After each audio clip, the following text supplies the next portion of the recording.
मेरे प्रिय छात्र एवं छात्राओं, अभी पूरी दुनिया, उसी में हमारा देश भी है जो कि कोरोना से ग्रसित है।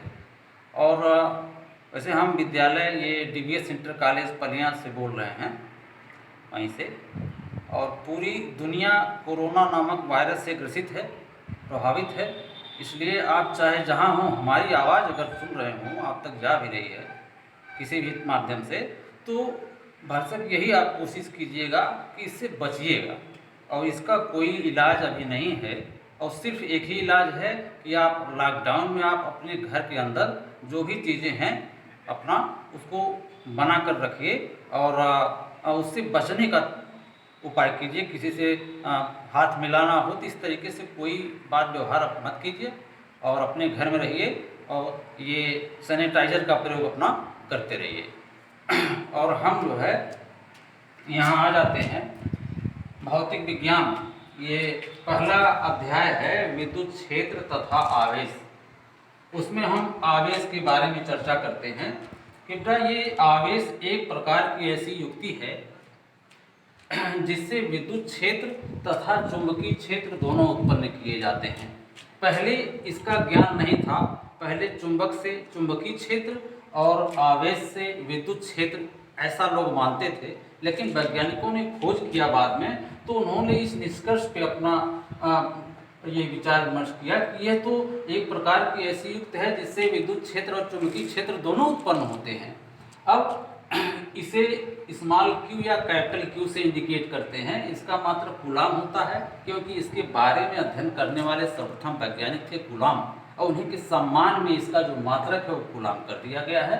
यह दो प्रकार का होता है, धनात्मक और ऋणात्मक, यानी धन आवेश और ऋण आवेश। दूसरी चीज है मुक्त इलेक्ट्रॉन।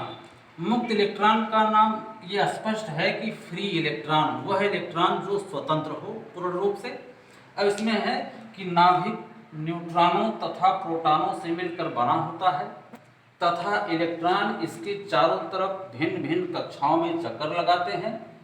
जो इलेक्ट्रॉन नाभिक से दूर वाली कक्षा में चक्कर लगाते हैं, उस पर नाभिक बल का प्रभाव अत्यंत कम होता है।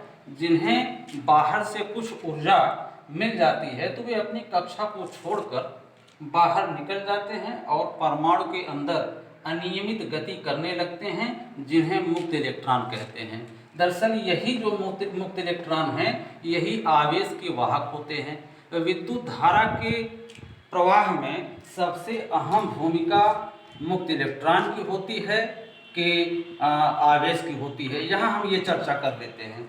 वैसे जो मुक्त ये आवेश होता है, आवेश स्वतः बहता नहीं है।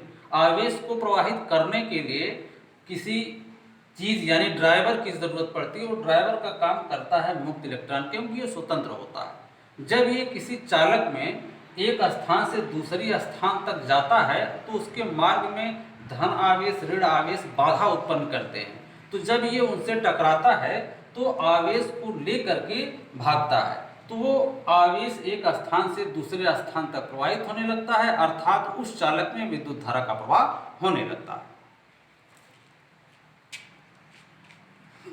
जैसे ये मान लेते हैं, फिगर ले लेते हैं, न्यूट्रॉन और प्रोटॉन, ये मान लेते हैं नाभिक है। ये आपका ये नाभिक है, और नाभिक के चारों तरफ ये हम मान लेते हैं भिन्न भिन्न कक्षाएं हैं, और इसमें अनेक प्रकार के इलेक्ट्रॉन हैं जो कि चक्कर लगा रहे हैं। अब ये नाभिक से दूर वाली कक्षा ये है। यहाँ पे जो इलेक्ट्रॉन है ये नाभिक से दूर होने के कारण इस इलेक्ट्रॉन पर नाभिक का आकर्षण बल अत्यंत कम होता है।